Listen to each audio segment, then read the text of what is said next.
Welcome back, ladies and gentlemen. This is 903 Sports. I am your host, Cameron Brown, joined by the boys, Mason Cudd, Hunter Shattuck, and newcomer Jeffrey Yeager, filling in for our man, Trent Sansom, this week. Yay, thanks for being here, my man. We're going to get into a lot of stuff today. The team everybody wants to talk about in sports right now, the Dallas Cowboys. Boys, they threw up a stinker this weekend in the playoffs, to say the least.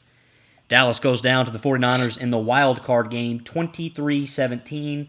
A lot of hype around this Dallas ball club this year, and they fell short again like they have for my 24 years of life.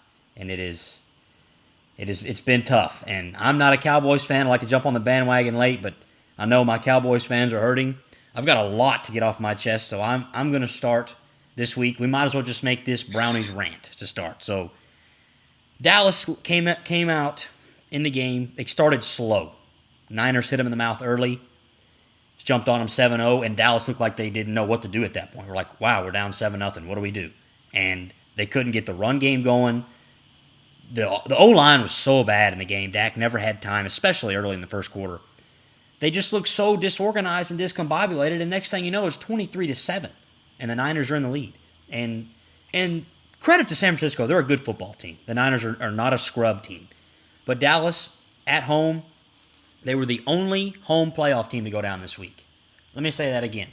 The only home playoff team to go down this week out of all six that played. And it's just another year where Dallas falls short. It's disappointing to see. I know a lot of Cowboys fans are hurting. I don't know where Dallas goes from here. So, Yay, I'll let you jump in and where does Dallas go from here? If you're Jerry Jones, the GM, what are you doing with the Dallas Cowboys this summer? You know, thinking about this before the podcast, Dallas gives me the same feel as the Texas Longhorns. Like every year, think about the Texas Longhorns. Like every year, Texas Longhorns, they have a great recruiting class. They have high expectations, ranked in the top 25, top 15 some years. And then they just always seem to play below their talent level. They play to the level of their opponent. They don't ever live up to what they're supposed to do. Like if you ever watch an Alabama game, Alabama, it doesn't matter who they're playing. They go out and they just look like a machine. And Texas goes out and they play equal level to their teams. And so I think the same thing's going on with the Cowboys. For me, it feels like Dallas needs a major culture change within the building. Big time. It starts with Dak first off, and then it goes directly to Zeke. And the reason I talk about a culture change is because I feel like the Cowboys players, they get too complacent with knowing that everyone loves them every year. Jerry Jones is not going to cut them. He's not going to make them accountable if they don't perform the way they're supposed to. He's just going to keep on loving them. The fans are going to keep on hyping them up in the offseason no matter what happens. And it just feels like they just are okay with not doing what they're supposed to accomplish because everyone's just going to keep on loving them. They have the same narrative every year. They beat up on the NFC East. They go 6-0, 5-1 within their own division, and then people really expect them to choke in the playoffs. Like it's like a thing. Like people are like the Cowboys will find some way to either win this on a Hail Mary in the last second or lose to a team they shouldn't lose to. And so I just think they're too babied. I think fans love them. I think Jerry Jones love them. Like I think Zeke required all that money, spent time in Cancun until he got his contract, and now look what he does, and no one's getting on him for it. Dak was like, I want to be one of the highest paid QBs in the league. No one's getting on him for it, this and that. I just think the building needs a major culture change. They need, because if this same performance happened in New England, it would have been a different next couple of days, let me tell you. It wouldn't happen in New England, though. That's the thing. And let me tell you, I will be getting on Zeke in this pod. I'll let Hunter jump in real quick before I start ripping some of the Cowboys players to shreds, but I'll let Shattuck jump in. And yeah, that's a good point. That's a good comparison. on Dallas and Texas, and thank goodness Sansom's not on this pod today because he would not like to hear that. But too much hype around those two programs and not enough results in the last 15 years. So Hunter, I'll let you jump in.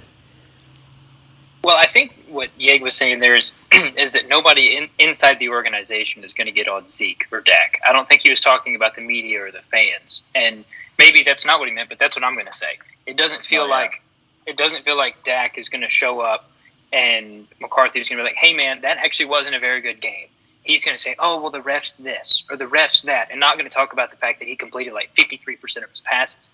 There's after the game, I think it's pretty telling where McCarthy and Dak were both complaining about the refs in their post-game press conference when both of them had pretty terrible games.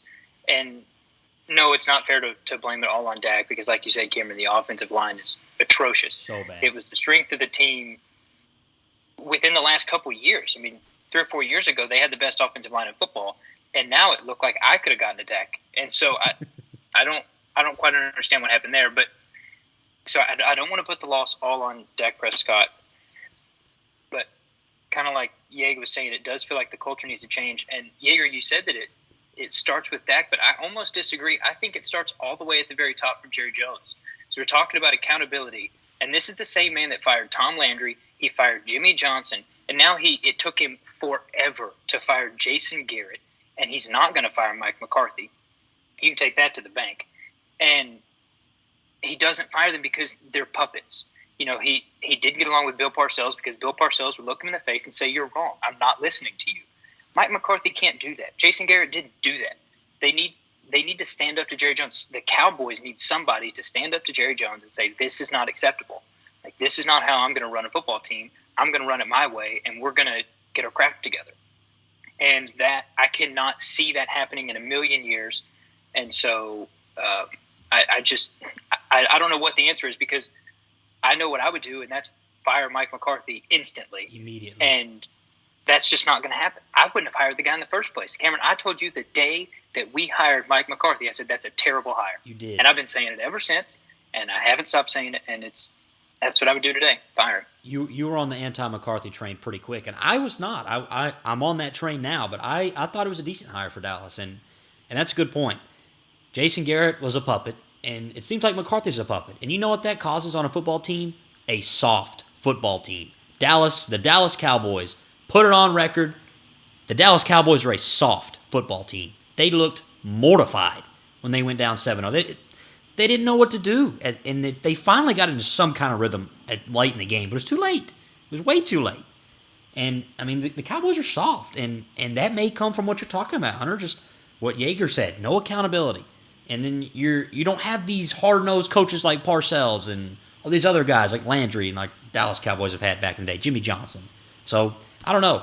So, my man Cut, I'll let you jump in here. You need a hug, buddy. It's been a tough week and a half for you. You get Bama go down in the national championship, and then the next week you were in attendance in Jerry's World and watched that atrocity on Sunday. So, Cut, I'll let you jump in, my friend. The floor is yours. What do you do if you're the Dallas Cowboys GM for this summer?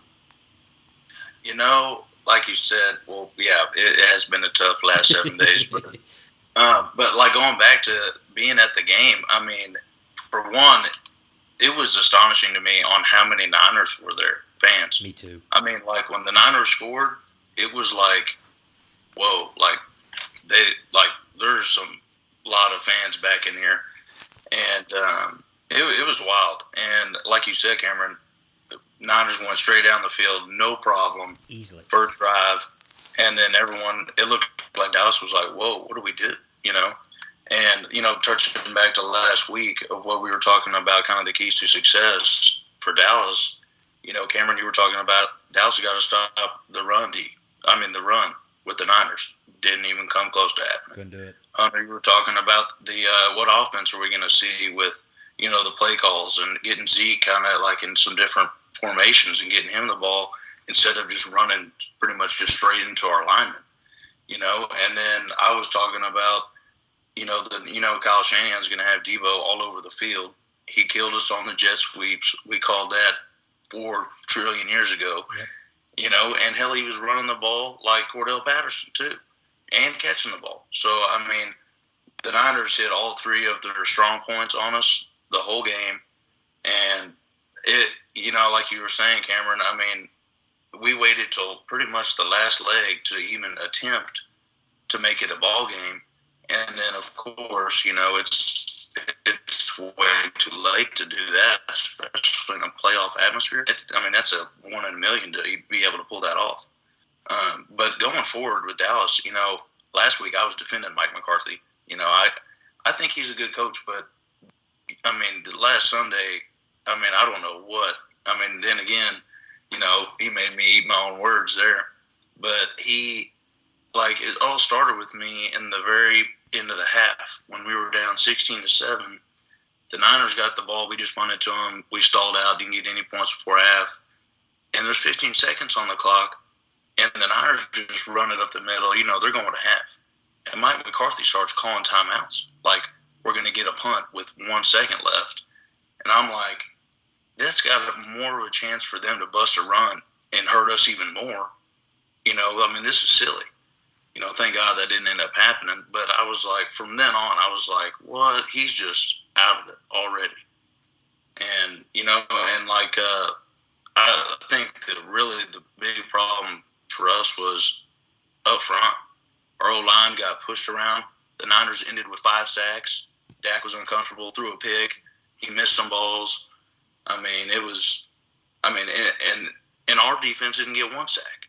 So, it was, I think, the story of the front 5 guys on both sides of the ball, all 4 quarters. We just got beat, and it affected all the other aspects of the game.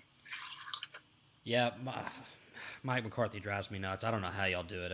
That guy, the whole sequence, like you're talking about, Cut, and the whole sequence with the fake, after they faked the punt, and then they were trying to get the Niners to call a timeout with the weird formation they were running. You're down by 16 with 10 minutes to go. Time is running out on you. Why that even crosses your mind, I have no idea. It's just, man, Mike McCarthy. I want to say this real quick, and then I'll let y'all jump in again, because I've already said way too much. I am wrong a lot in sports. A lot. I am the king of terrible takes, and we'll get into that another day. I would love to take a bite from our last pod. I said the Niners were going to win this game. I said Dallas needs to stop the run. Did they do that? No. Mike McCarthy was getting away. Did he do that? Yes. And Dallas didn't establish any kind of run game, and they put way too much pressure on Dak's shoulders. They did everything I told them not to do. Maybe they need to hire Browning. Fire Mike, hire me. I don't know. Hunter, I'll let you jump in. Well, I actually have a question for Cud, being there in person. So it's kind of a roundabout question. Y'all know I've gotten big into watching soccer, right? And so whenever a team or fans are mad at their team over there, they let them know.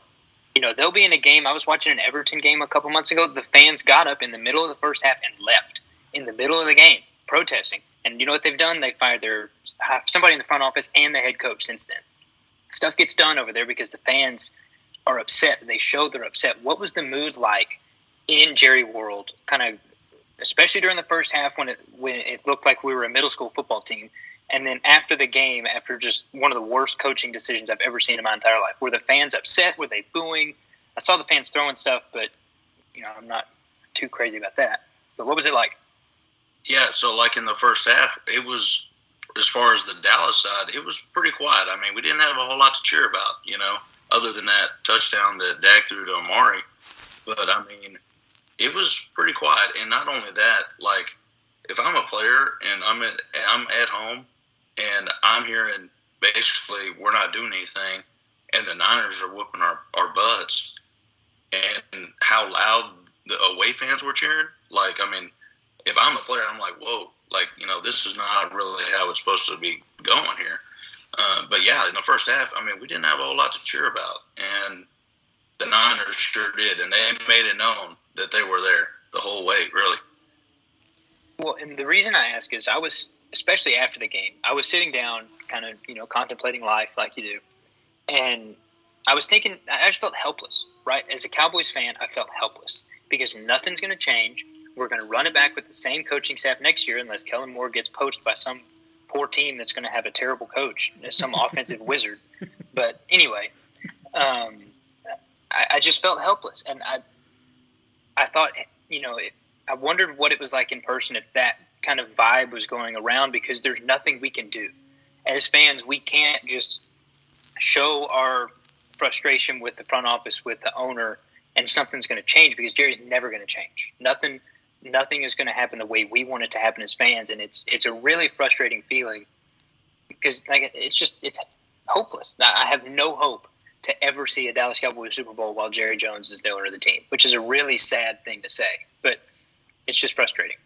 That's a sad reality, but Jerry wants to be the guy. I got the privilege to go into a Cowboys presser, and no owner in the NFL does pressers after the game except for Jerry Jones. It's all about Jerry. So that's one point, and I'll say this too, and I want to get Yeg in here, but so I watched every NFL game as I do. I don't do much else. I watched all the games this weekend.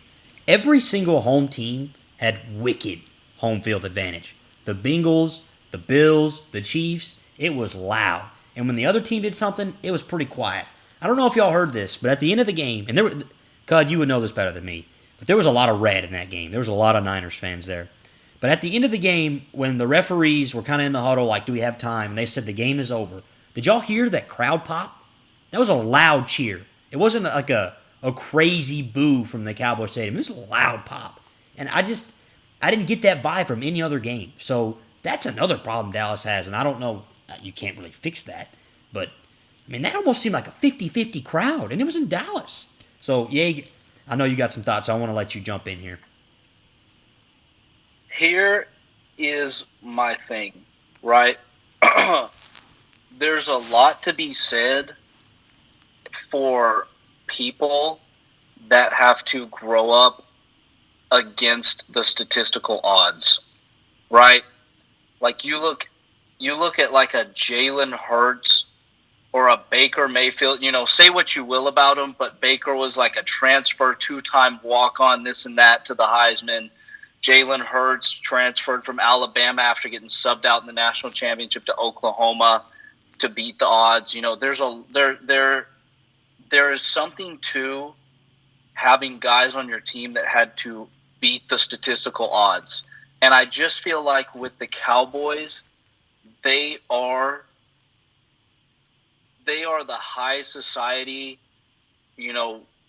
rich, didn't have to lift a finger to do much for what they have, like trust fund team of the NFL. Soft. I'm serious. Think about it. If the Cowboys went out home opener next year and the Giants come in to the Cowboys Stadium and beat them 35-0, everyone would say, you know what, we're going to be all right. It's not that big a deal. We lost. Who cares? We're still the Cowboys. We're the Dallas Cowboys. We have CeeDee Lamb. We have Ezekiel Elliott. We have Dak, blah, blah, blah. But it's like, dog, if someone went into Tampa Bay, think about the beginning of this season when the Saints went in and just shut down Aaron Rodgers. Smoked them. The next day, people are like, does Aaron even want to be there anymore? Should they just liquidate the entire front office and hire a new guy? Like, it was like, dude, you're not Green Bay and you lose a home opener to a team that is supposed to go 500. It's just that to me. And then watching the game, the very beginning, San Francisco goes down and scores. Dallas gets the ball. And I think they sacked him twice. Joey Bosa got back there. Like, it just looked like the Cowboys expected to win without really having to, like, do all that much to get it. That's all I'm going to say on it. It scared them. Like I was saying earlier, the Cowboys did not expect that to happen. They looked unprepared, and they didn't know what to do. And you know where that comes from? That comes from coaching, and you're right, that comes from culture. And the head coach is supposed to set that tone. Mike McCarthy, he's a Super Bowl champ. He does have that to his name. But he had Aaron Rodgers to get him that ring. I don't think McCarthy's the man for the job in Dallas. I think Dallas has got to go to the drawing board, but Jerry doesn't want to do that. And I don't know if Kellen Moore's the answer either. I know everyone talks about, Kellen Moore being the prodigal son and this guy, this and that. I watch too many Dallas games where they run some offensive sets and plays, and I'm like, what was that? And, I mean, that happens in the game of football sometimes. Plays just don't work out. But I don't know. I don't know where Dallas goes from here. May need to hire my guy, Brian Flores, from Brownie's Rant last week. He may get that cleaned up. I was literally about to say that. The Cowboys need to go straight to wherever Brian Flores has his feet kicked up on his couch and say, you need to come be our head coach. Because Brian Flores, let me tell you something. He got fired, but they were like 1-7, had lost 7 in a row. And at that point, you could literally be like, hey, we're just going to tank the rest of the season. I'm going to take my firing and give y'all the first pick overall. And Brian Flores is like, no, like I'm going to go make sure that I am well enough respected to earn another head coaching job, or at least an offensive or defensive, whatever his specialty may be. Like he's an accountable guy. He's a culture guy. Yeah, and like granted, you go to that 7-game win streak.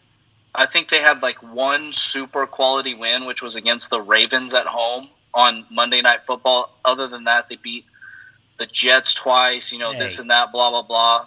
No offense, Cam. Hey.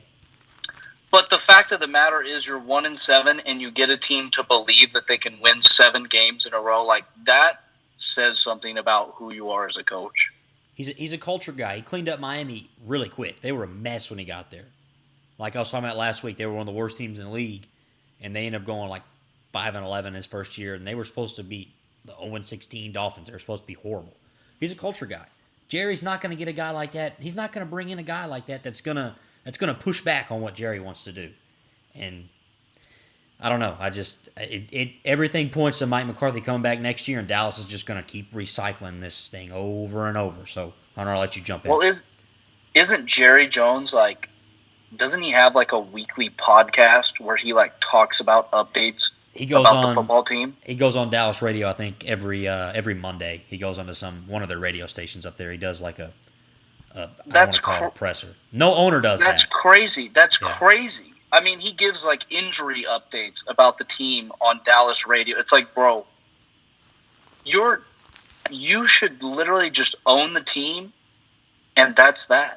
Like, let everyone do their job. It's crazy. It's crazy to me. I agree. And I heard this from my man Bill Coates when I interned at his radio station. He asked, well, Cud, you'll know this, but he asked me, he says, who's the owner of the San Antonio Spurs? And I said, I have no idea. And he asked me a few other teams, and I said, I couldn't tell you. And they were all very successful teams. Like everybody knows Robert Kraft for the Patriots, but Jerry Jones, everyone knows Jerry Jones is the owner of the Dallas Cowboys. You can't really say that for some like the Spurs or maybe the Warriors, or I get the Packers are fan-owned, but you get the point. And I said, hey, that's a pretty good point. Jerry's kind of the me guy. Everything's about me. Jerry Jones, hey, look at me. So I'll let you jump in.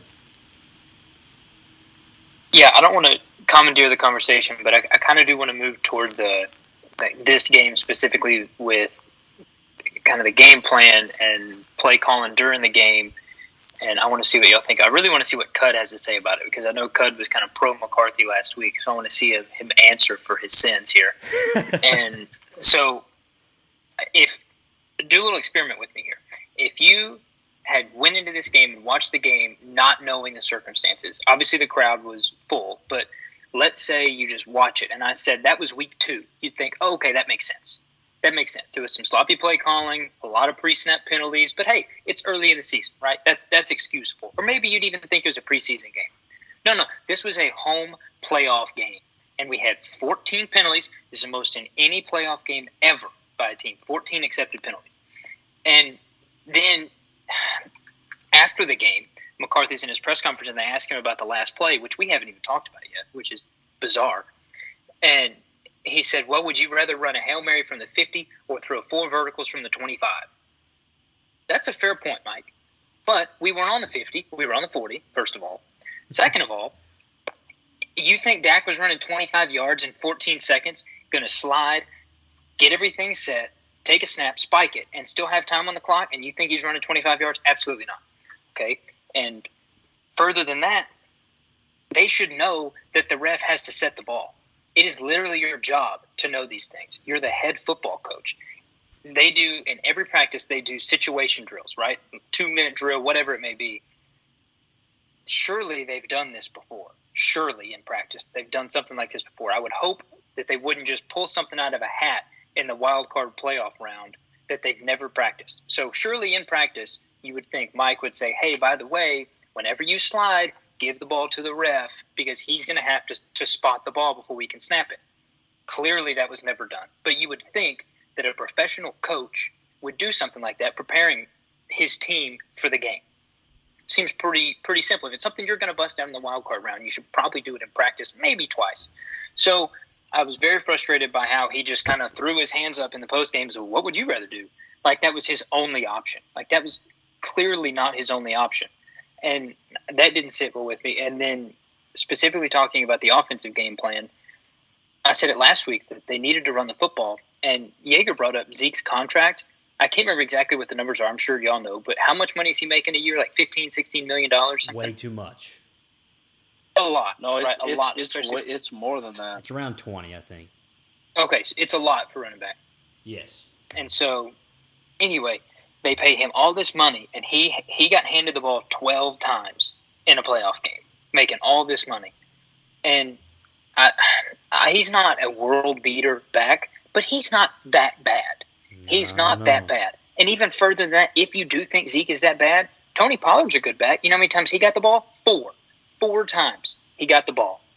I can't comprehend how they thought that was a good game plan to give Dak the ball and let him throw it 43 times and hand the ball off 16 times. That just doesn't make any sense to me.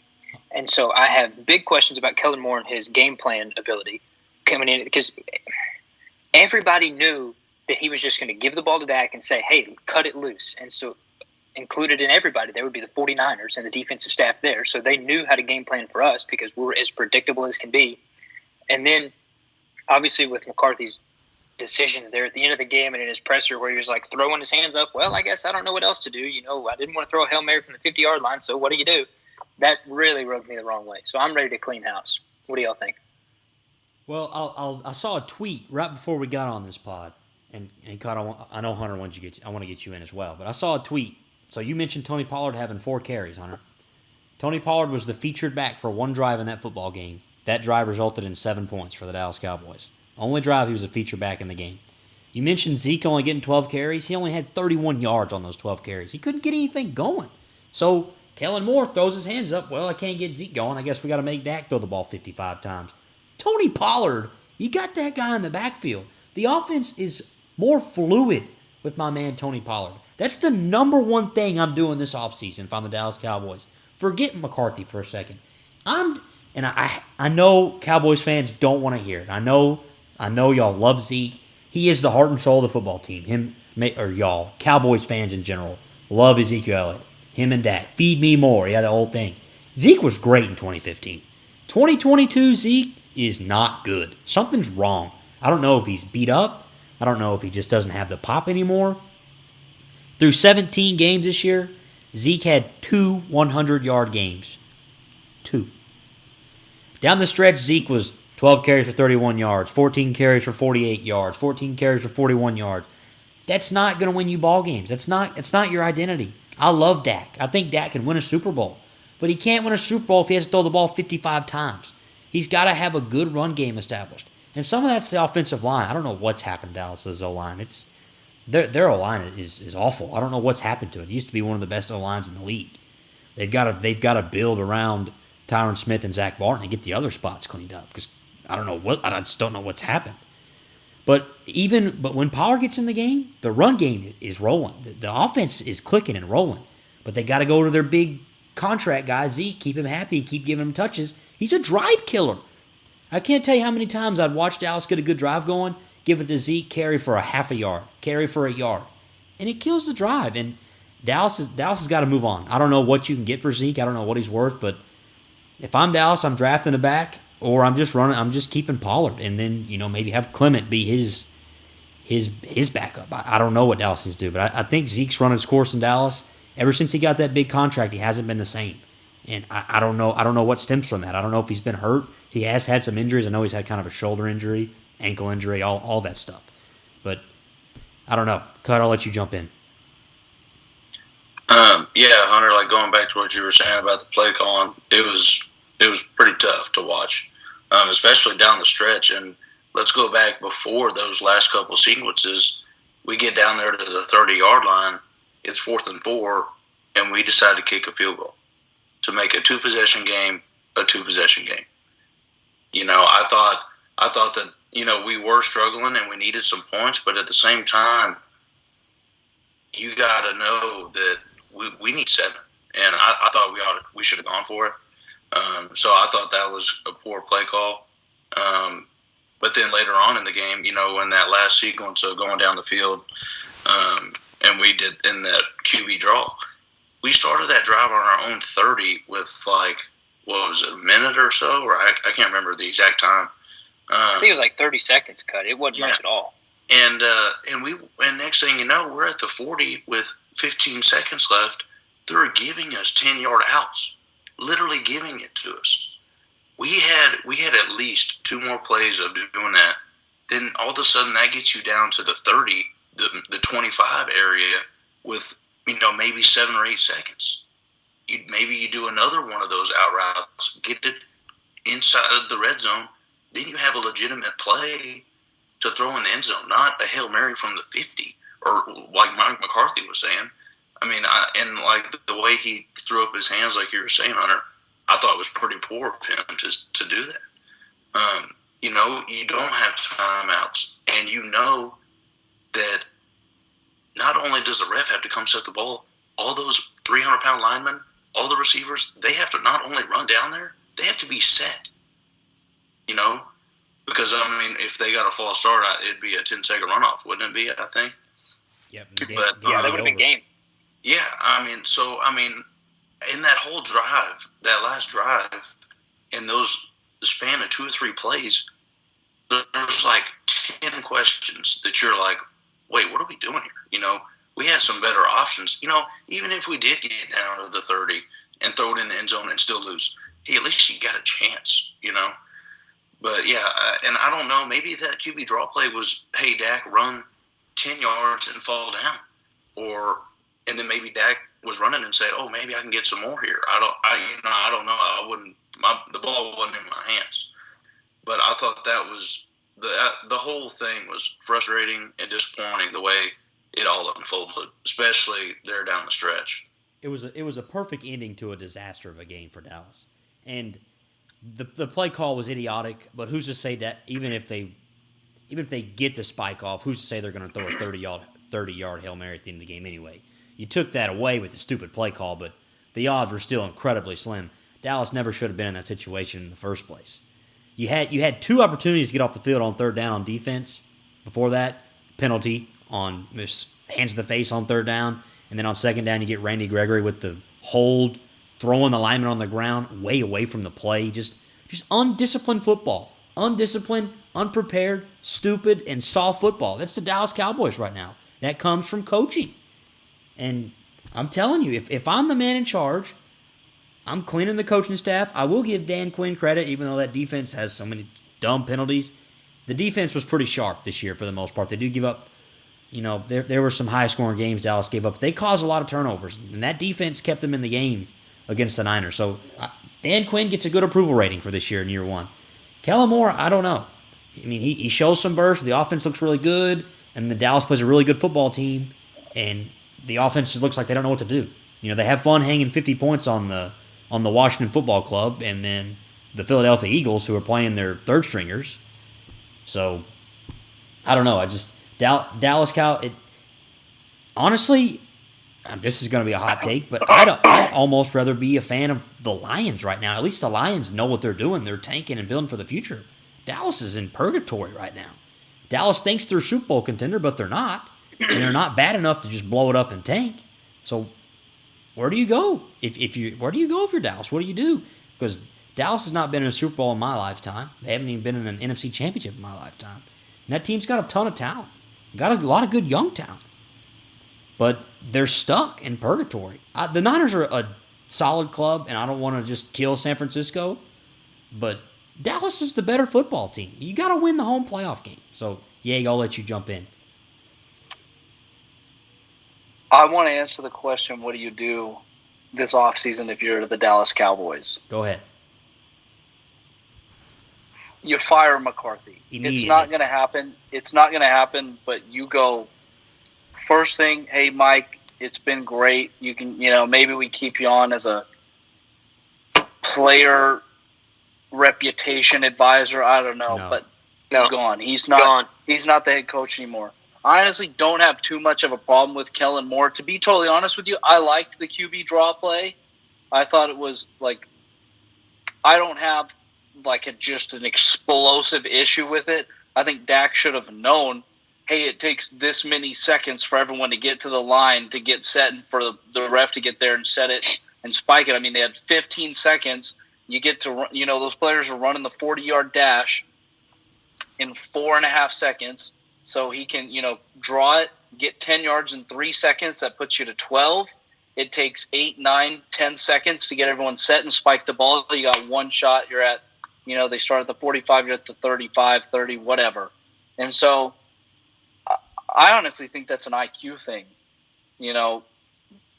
Dak, despite what Kellen Moore called, you have to have a quarterback that's autonomous enough to say, I understand what the play call is. I also understand how to manage the clock. Because if you remember, listen to this. If you remember, I think it was Tom Brady's first season in Tampa, there was like a game where on 4th down he spiked the ball and they lost.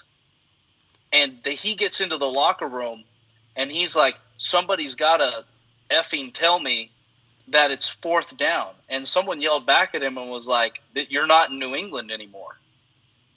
And after that, if you remember, after that, what did they do? Bye week, they win the rest of their games, go all the way through, just smoke the Chiefs in the Super Bowl. I mean, there are people that, like, they just are not okay with making mistakes. Tom Brady is one of them, and I just think the Cowboys are okay with just loose play. But here's the deal. You fire McCarthy. I think you trade Zeke. You get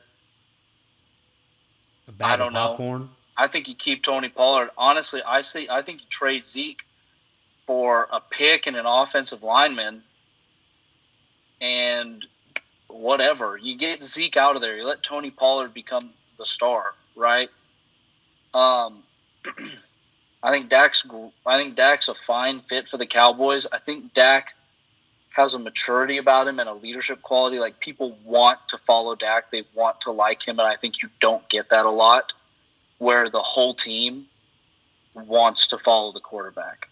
You think, like, in the NFL today, you only have a handful of them. You got Russell Wilson, you got Tom Brady, you got Joe Burrow,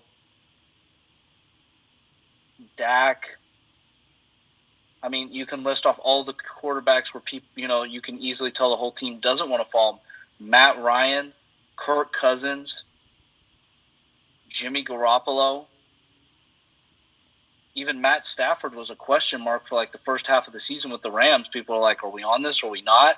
He's throwing pick sixes every week, blah, blah, blah. People don't want to follow Baker Mayfield. Like, that's not a quality you get a lot. So I think you keep Dak.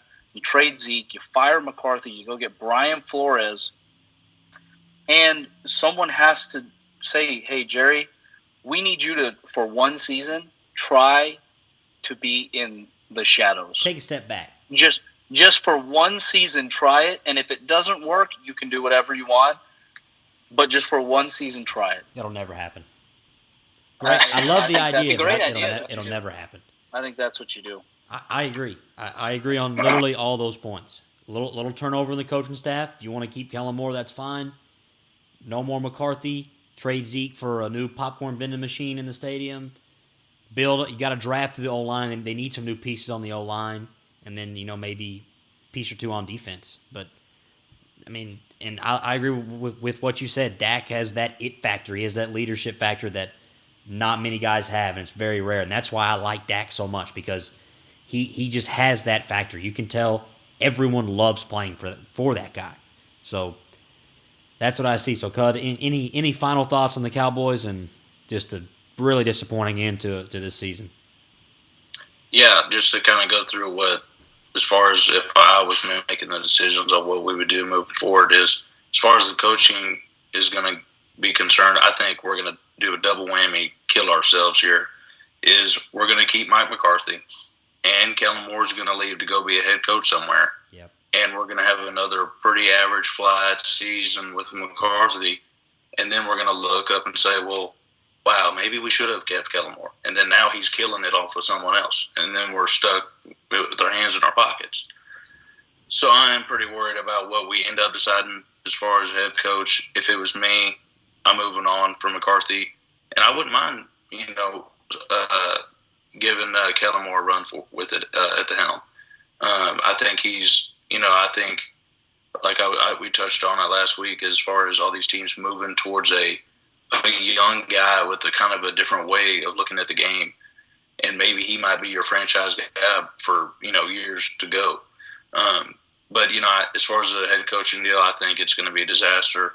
I also think we should trade Zeke. I don't know who would want to give up any assets for him.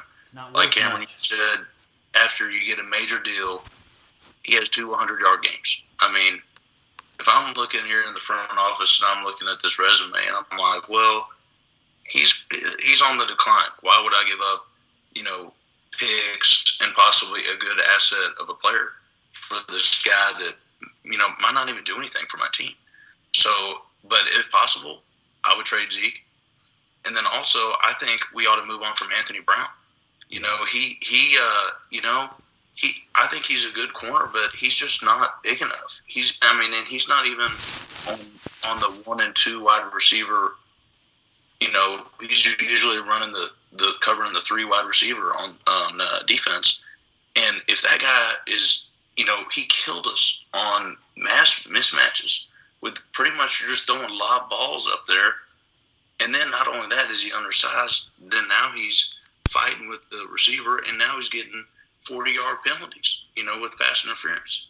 So I think that we ought to move on from Anthony Brown as well.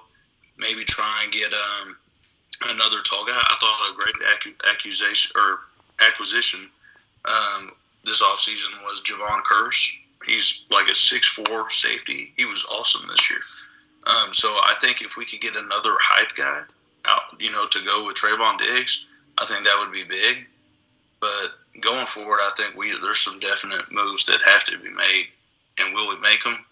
I doubt it. There's some pieces Dallas can add in the draft, and it's not a ton. Like you said, got Anthony Brown, maybe a guy to move off of and get a corner. I mean, we all agree to fire McCarthy and trade Zeke, but I don't see that happening. I think that organization loves Zeke Elliott too much, and they're going to hold on to him. And it's a good point from Cud, is, I made the joke to trade him for a vending machine. He's not worth that much right now. His stock has never been lower. What are you going to get for a running back that's only had 2 100-yard games in a season?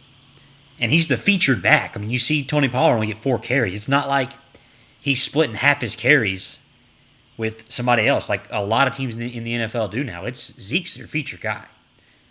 So, I mean, obviously Dak's going to be back. You got your key pieces in Diggs and Micah Parsons and all that. Built through the O-line. Maybe take a corner in the draft. They're pretty set on wide receiver. I mean, C.D. Lamb and that Wilson kid and Amari Cooper, Michael Gallup. I mean, there's a lot of talent on the team, and there's just that gap. And like Yeager said at the beginning of the pod, it's a culture thing at this point. Like, how do you get over this hump? And it's a lot like the Longhorns, and Trent talks about it a lot with the Longhorns. You can't win there right now, and nobody knows why. I don't know if the pressure's too high, or I don't know. It's a mystery. I mean, from a guy who watches losing football every season as a Jets fan, I cannot comprehend the Dallas Cowboys. They do not make sense to me. So, Hunter, I'll give you the last words on the Cowboys, and then we can move on. Can I say something real quick? Jump in, my friend. Word. I'm telling you, what's that quote from? Is it Remember the Titans? No. When he goes in and changes the culture, he's like, "You miss an assignment, you run a mile." What is it? Someone give it to me. You miss a block, Hunter. You go ahead. You got it. He says, "You drop a pass, you run a mile. You miss a blocking assignment, you run a mile." He says, "If you fumble the football, I will break my foot off in your John Brown hind parts, and then you will run a mile." And it's what you're getting at, Yeagers, is culture of accountability. And that was going to be my final word. And I'll let you finish up. That is what some coach needs to go in and tell the Cowboys. If you look lazy out on the field, I'm going to sit you and put in your second stringer. If you make a boneheaded penalty mistake, I'm going to sit you and put in someone who actually wants to win the football game. And if you just do something stupid off the field and jeopardize the team chemistry, not to harp on this more, but like the Henry Ruggs situation with Oakland or with Las Vegas, say something like that were to happen with Dallas and then all of a sudden the whole team, you do that, you will never see another play on the field for the Dallas Cowboys ever again. And they need to go in and have someone who can go in there and really mean it and not be afraid to put these boys in their place. You know who that guy is, right, Yeg? Tell me. That's my man Brian Flores. Yes. All right, Shaddy. I'm gonna send this off the Cowboys on a positive note here. So, like we've been saying, we have the talent. The Cowboys have the talent. We're one guy away from being a legitimate Super Bowl contender. That guy just happens to be the head coach. Somebody who could come in and change the culture. Now, think about this. Think about what Tom Brady did for Tampa Bay. Tom Brady came in and everybody played as hard as they could play for one person, and that's Tom Brady. Now, we're not going to get Tom Brady or anybody who's actually playing football, but if we get a head coach that can come in and change the culture and you rally all that talent we have playing for one person, playing for that head coach, that could change everything. But you look on the football field out there, how many players are playing for Mike McCarthy? Zero. We need somebody to come in, totally change the culture, and rally everybody playing for the same cause and playing as a team. And then I think we can win the Super Bowl. Unfortunately, our faith is in Jerry Jones, and that's not a good place. Dallas can just keep McCarthy and have Kellen Moore go take a head job, and they can bring in Jason Garrett as offensive coordinator. Don't you dare put that in the universe. That'll fix all their problems. All right, so disappointing end for the Cowboys. Again, 23-17, 49ers take down the Dallas Cowboys. They will move on to play the Green Bay Packers next week, and it's going to be a very long and interesting offseason in Dallas. So let's move on to our favorite segment, Cuds. Who the hell are you? Cud, who we got this week, my friend? Okay, this week was really easy, and not to keep it going, but it's Mike McCarthy. and Hunter, you said it perfectly earlier. You said, imagine watching this game, and then I tell you after, hey, that was a week 2 game. You're like, okay, we're coming out of the season, working some kinks out, some boneheaded plays. It's okay. We're moving on. But no, that was season on the line, at home. I mean, and like you said, 14 penalties. I mean, what in the hell is going on? And especially down the stretch in crunch time, hey, keep it clean. If they get first down, we're cooked. We're done. So, that's what it blew me away, that how just undisciplined and frankly unprepared, and we didn't make adjustments like a coaching staff is supposed to do. So I thought, yeah, he's definitely, who in the hell are you, Mike McCarthy? Worthless. So the last 2 weeks we've gotten a team and now a coach, Cud. We're venturing out here on who the hell are you. I love it. So what a bad week for McCarthy. So we're running kind of low on time, but I want to run through the rest of the NFL weekend real quick. The Bucs beat the Eagles 31-15. That game was a much bigger blowout than that final score reads. Chiefs smoked the Steelers 42-21, Big Ben send-off game. The Rams clobbered the Cardinals 34-11 last night. That was an awful game to watch last night. Bengals-Raiders was the only competitive ball game of the weekend, really, other than the Cowboys, obviously. Bengals win 26-19, getting their first playoff win since 1991. And the Bills dominate the Patriots 47-17. That was a blast for me to watch the Patriots just get run over in a playoff game. You don't see that very much. And, that was, as a Jets fan, man, that was awesome. So, Diego, I'll let you go. Of all those results, outside of the Dallas Cowboys, which one of those teams is hitting the panic button, if any? Oh, this is an easy answer. It is Arizona Cardinals. I agree. Are hitting the panic button more than anyone. I mean, you got to really think, granted, I went into that game the line was LA Rams minus 3.5. I said, that's the freest money you'll ever get. Like, I thought the Rams would win by 7 or 10 points, but I didn't think they'd win by 23, you know. But as far as it goes with, like, the Cardinals, there were just so many, what are we doing? Like, where is the poise that we had at the beginning of the season? Where is the chemistry? Where is the fluidity that we had at the beginning of the season? I mean, Kyler Murray just looked like he was scared to be there. He looked like he was scared to be in SoFi Stadium in a playoff game. Like something he just couldn't live up to the moment. And, like, the coach, just they couldn't get anything going. But the real big thing is, this is something to look out for, is Kyler Murray, why was he an MVP candidate at the beginning of the season? Same reason Lamar Jackson was the MVP a few years ago, is he could run the football like none other. Kyler Murray was running all over the place, right? He can do both. Yeah.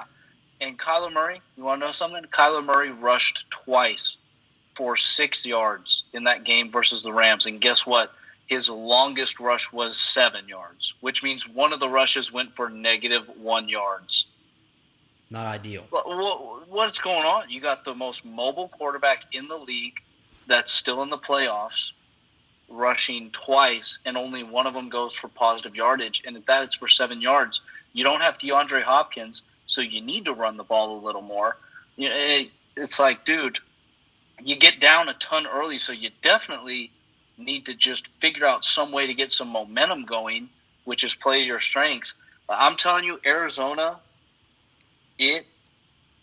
they could easily be a team that next year goes like 5-12 or like 6-11 if they don't figure that out. If Kyler Murray lets this break his confidence, or if Cliff Kingsbury can't get it figured out, like they could very easily go from MVP. Like it reminds me of Cam Newton's Carolina Panthers, where they went 15-1, got to the Super Bowl, lost. There was that big dispute, on Cam should have dove for the fumble, but he didn't because he was about to go into a contract year, blah, blah, blah, this and that.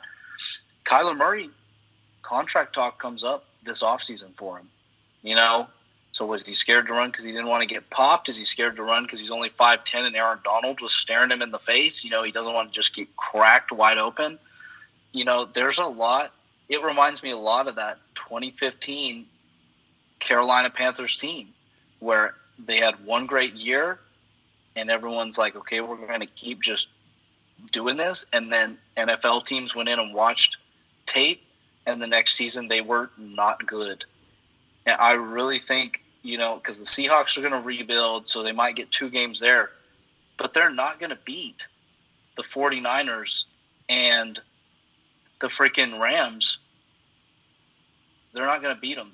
They are 0-4 in those games next season. Mark my words right now. They are 0-4. Yeah, I like that. They got some serious stuff to work on. I like that comparison, Yeg, of the Panthers, because the Panthers seemed to peak in that Super Bowl, and it seemed like the Cardinals peaked in the middle of this season. They were, 7-1 or 7-0, or they were really good. And people have taken away Kyler's ability to run the ball, and the Rams did a great job of that. Kyler had nowhere to go. He couldn't run the ball. He couldn't really get out of the pocket very much. He was under a ton of pressure. And that's how the Cardinals beat people. Kyler can beat you through the air, beat you through the pass. As long as that's a mystery for the defense, you make Kyler get one-dimensional, things get tough. But let me read you a stat real quick. We were talking about Kingsbury jumping onto him. I saw this tweet before the pod as well. In 2013 at Texas Tech, Kingsbury lost 5 of his last 6 games. 14, 4 of his last 6, 15, 4 of his last 6, 16, 17, and 18, 6 of his last 8. Jumps to the NFL, loses 7 of his last 9, 5 of the last 7, and 5 of the last 6 this year in 2021. I don't know what Kingsbury does the back half of the season, but something is off. And the Cardinals may kind of need to go a Dallas route. They may need to move off Kingsbury as well. That was an odd hire for me in the beginning. And the Cardinals have done everything they can to build a Super Bowl contender. They are in win-now mode.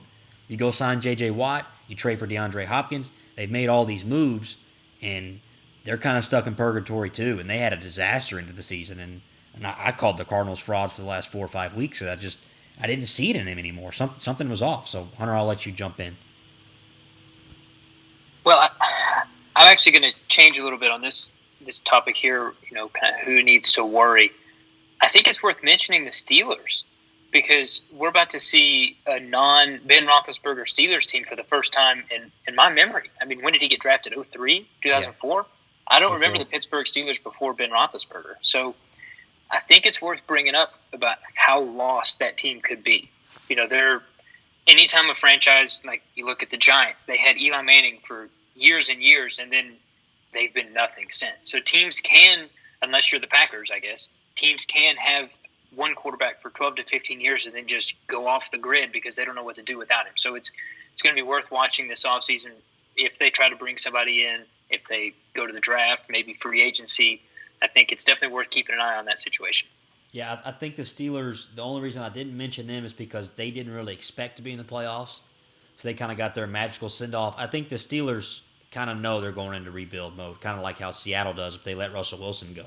That's going to be a hard pill to swallow for Steelers fans for watching all this success for the last 20 years, and now you're going to go watch a team go maybe 4-13 in a season because I don't really know where they go. They definitely don't look like a win-now football team, and not even close. They had their miracle send-off. If they roll out Mason Rudolph next year, it could be pretty ugly in Pittsburgh. So I'm not really sure where they go. Go ahead, Jake. The Steelers could easily go 2-15. I'm telling you, they're going very easily. They're going into tank mode. I will say another team that's got a lot to worry about. That's the New England Patriots. When in our lifetimes have the Patriots, like the Steelers, we saw them get blown out, get beat by 30, by 8. Not only did they get beat by 30, they got beat by a division rival by 30, and that game was a blowout early. The Patriots looked old, boys, really old. Defensively, they were lost. The Bills did not punt or kick one time in that game, first time in NFL history. They were flawless on their drives, except for that at the end when they needed. Scored a touchdown on every single drive. That's what I call a butt kicking. And if I'm a Patriots fan, I'm a little nervous. I've listened to some kind of the Barstool talk, and some of those guys are Patriots fans. They're all kind of accepting that the run's over. We're going to be kind of a normal franchise now that misses the playoffs here, gets bounced in the first round. The Patriots dynasty as we know it seems to be over. So, Cut, I'll let you jump in and thoughts on who's got the most to worry about of all these teams.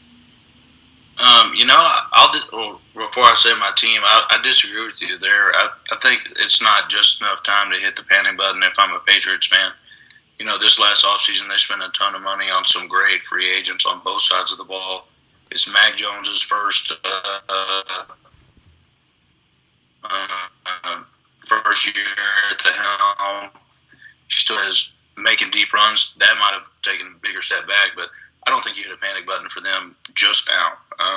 But my team to really hit the panic button is the Steelers. I mean, your franchise guy is gone. And this year, Chase Claypool had an unreal year last year. This year, he didn't do hardly anything. Then on top of that, they had Deontay Johnson, who I'm not even kidding, probably had 2 or 3 drops a game. And he was horrible. Their offense was just terrible. I thought outside of Najee Harris, I thought he had a great rookie year. He broke Franco Harris's rookie rushing record. But yeah, I think the Steelers have a long way to go. And especially this week, I read an article, Mike Tomlin was saying Dwayne Haskins has caught his eye. And that's a major problem because Dwayne Haskins is horrible. And not only that, Mason Rudolph is not the answer either. So like Hunter, you were saying, I don't know if, you trade up, maybe try and snag Kenny Pickett or something like that. Or try and get, I know, Kirk Cousins is out there, Russell Wilson. They got some options. But I think the Steelers are in real trouble. Well, they don't even need to be competitive next year.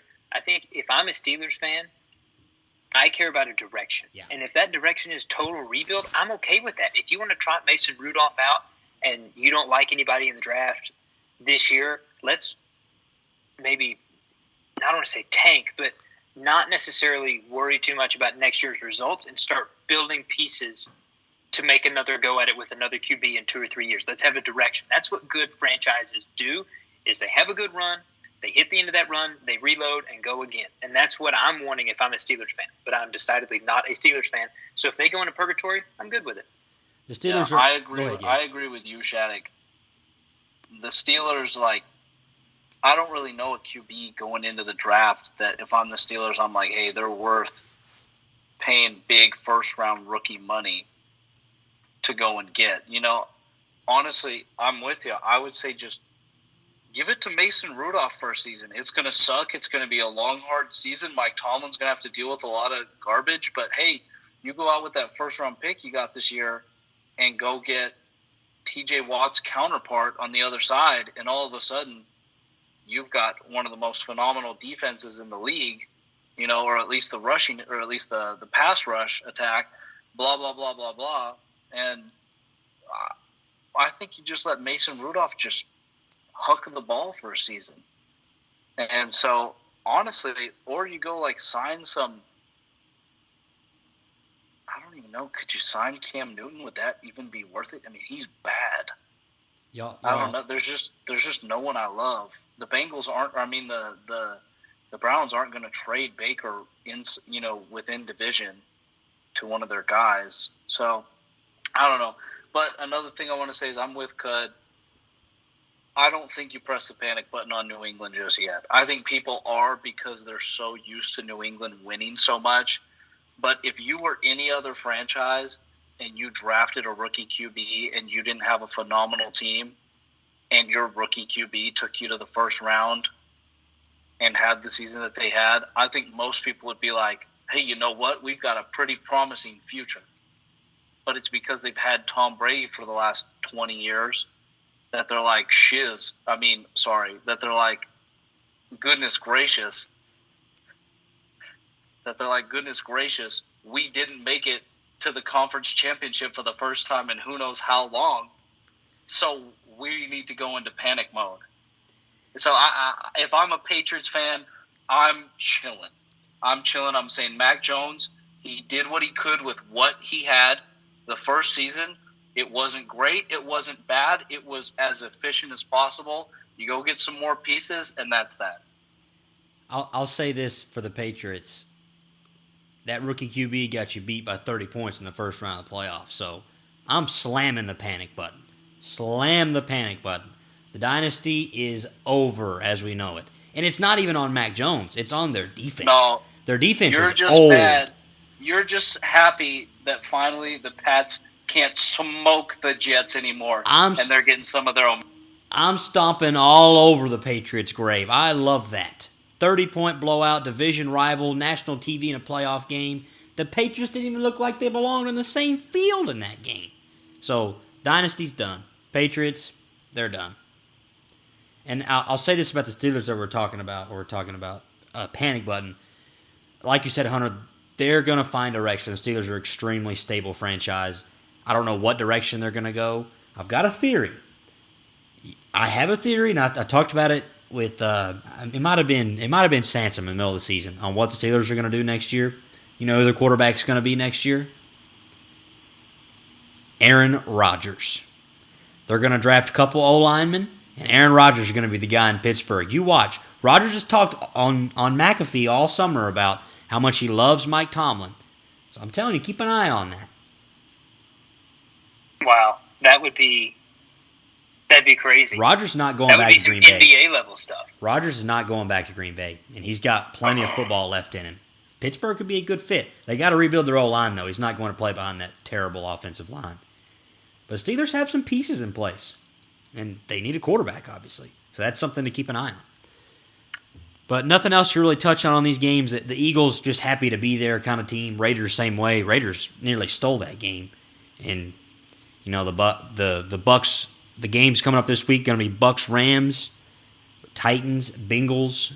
That Bills-Chiefs game is going to be an absolute war.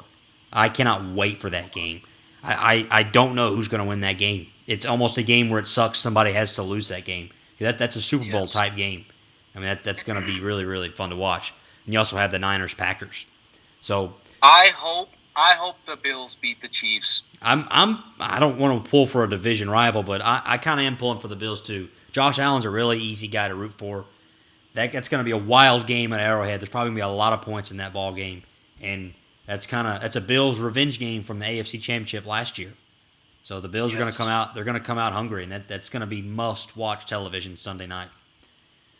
So Hunter, I want to get to one more point that we had that we drew up to talk about the 7-team playoff system. I know you're the no fun guy on these extra games, so Hunter, I'm gonna let you jump in here and talk about the new NFL 7 teams that they got. Yeah, so I'm going to sound a lot like I did when I was talking about the stupid bowl system we've got now. But I'm going to ask you a question. Whenever you were watching, what was it, the Chiefs and the Steelers, I just went blank. Whenever you're watching Chiefs-Steelers, were you thinking, man, I'm sure glad the Steelers made this playoff? I'm so glad that I'm watching this game. They're providing me such entertainment watching this 2-seed play a 7-seed on Wild Card Weekend. I was thinking, that was terrible. man, how lucky am I to get to watch 3 straight NFL games on a Saturday from 12 to 3 to 7? That's what I was thinking, Hunter.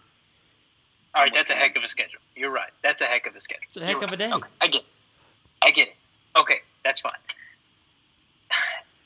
Now, when you watch the Eagles-Bucks, did you look at that Eagles team and think, you know what, that's a playoff team? 7 teams deserve to make the playoffs this year. No, absolutely not. There were not 7 playoff teams in each conference. That is a joke that we're going to reward those football teams with a postseason. Ridiculous. Absolutely. The Steelers and the Eagles were garbage football teams, and they just happen to be less garbage than everybody else. So they get to go get beat by 25 points apiece on national television in front of God and everybody, just so you can watch 3 games in a row on a Saturday afternoon. That's what you're saying? Got to watch a game at noon on a Sunday right after that 3 straight games on Saturday. Loved every bit of it. Nope. Yeah, count me out. I'm good. Would you rather go back to 6 teams apiece? Yes. All kidding aside, I would have to agree with Hunter. And it's a little different than college. And have the 1 and 2 seed have bye weeks? Yes. There was nothing wrong with the original system in the NFL. I'm not really sure why they felt the need to add the extra. I'm all for getting to watch an extra game because I'm a loser, but I mean, the Eagles were not a playoff football team, like you said, Hunter. The Steelers were not a playoff football team. I mean, they both got smoked, and rightfully so. I'm going to say this, Cam. You were sitting over here bragging about your calls last week on the pod. You just sat there and said the Steelers weren't a playoff team. You said you were getting some 2011 Giants magic from them last week. So while you're calling back the record from last week, I just want to be clear, make sure that everything's out in the open. I did so say that about them not being a playoff team. I did say that, but since I'm an honest man, I would also like to say that a fellow pod member in Trent encouraged our listeners to take Steelers money line, and I quickly discouraged that. So, being the honorable man that I am, you got to give me that credit as well, Hunter. I look out for our listeners. Do not tell me that Trent on last week's podcast said to take the Steelers to win that game. He sure did, and before that game kicked off, I tweeted I had a feeling the Steelers were going to win this game. And when they jumped out 7-0 when T.J. Watt scooped up that fumble, I felt like a wizard. And then I blinked and it was 35-7 Chiefs. So, but back to the playoffs, I agree, Hunter. The Steelers were not a playoff team. They weren't even close. And the lack of competition, the lack of quality on the 7-seed teams. I mentioned it to you a couple months ago. We were talking about Major League Baseball, and I don't think Major League Baseball should expand their playoff system. I just don't think we should get in the business of just rewarding more teams for having mediocre regular seasons. Like, the playoffs and the postseason need to mean something. You know, if you want to make the postseason, play better. Don't just let more teams in. It's like Harvard. If you want to get a Harvard degree, earn it. You know, you don't just need to get a Harvard degree by just having one handed to you. Earn it. Have a better regular season if you want to make the playoffs. Don't just let more teams in. That's all I'll say. I agree. You don't want to reward mediocrity, and the Steelers they were bad. Honestly, you don't want to reward an average football team like that. And the Eagles, they exceeded expectations this year, and they got to go to the playoffs, and they got to lose by only 16. It was a bigger blowout than that to the Bucs in Week 1. So a lot of blowouts this weekend. A little disappointed by that, but we should see 4 really good competitive football games this weekend. So Speaking of the 4 games, we're going to have to close it up, Yake. So, new man on the pod, give our listeners a mortal lock from the NFL this Close weekend. it up. Close it up. Give us a lock. Oh, I'm telling y'all right now, put the house on Joe Burrow. Put the mortgage, put your wife on Joe Burrow. Put your kids on Joe Burrow. Put your car on Joe Burrow. Put your livelihood on Joe Burrow. If Joe Burrow loses, I'll never swing a golf club ever again. But if he wins, I get to play Oakhurst for the rest of my life. I'll take Joe Burrow, putting me in Oakhurst, and getting to play golf. Put everything on Joey B. Dude, did you guys see his post-game presser? I did. He's Did the you coolest listen to guy in it? the world. He's the coolest They guy asked in the him, world. they were like, Joe, you won a playoff game, something that hasn't been done in Cincinnati for 31 years. It must feel pretty good, right? And he was like, you know what? It feels good, but this is what we expected to do with this team. He's like, this playoff win wasn't the icing on the cake. Like, this is the cake. It's the cake to come in and win playoff games and try and win Super Bowls. Like, the guy is he's just a winner, bro. There are guys that just have the it factor. Like, you think about people with the it factor in sports, Tiger Woods, Michael Jordan, Damian Lillard. Bro, Joey B just has that it. Like, I love Joe Burrow, and they are plus 3.5. They're dogs. It's to the Titans, and I think they're going to go in and win that game outright. I say put the house on the Bengals versus Tennessee. Did you just compare Joe Burrow and Damian Lillard to Tiger Woods and Michael Jordan? Did I just hear that? They got the it factor. They do have the it factor. But I will. You heard it here first. Look, I'm not saying Joe Burrow's the GOAT. I'm not saying Damian Lillard's the GOAT. But I'm saying if that's your guy and you're like, we need a play, we need a touchdown, we need someone to go down and put us in field goal range, I feel great giving the ball to Dame Time. I feel great giving the ball to Joe Burrow. I feel great giving it to MJ. I feel great.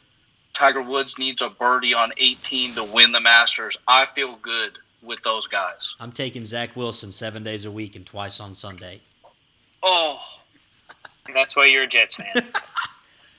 Well, Yake's pick, Bengals plus 3.5, Joe Burrow. I'll say this to close it out.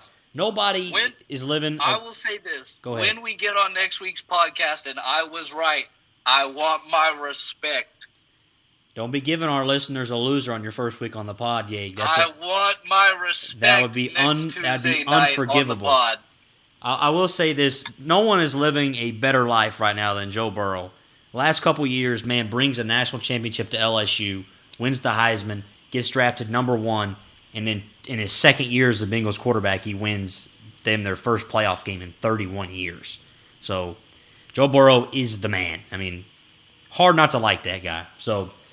All right, boys. Any final thoughts on the playoffs from this weekend? Any Mike McCarthy chants before we jump off the pod?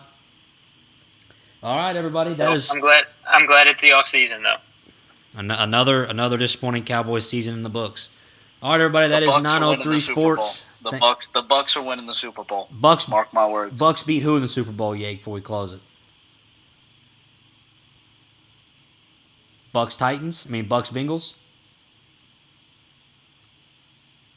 Or Bucks Chiefs?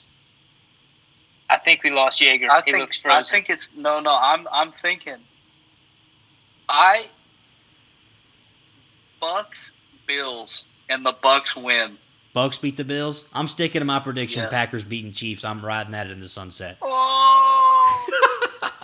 All right, everybody. Thanks for listening. That's another episode of 903 Sports. We'll catch you next week.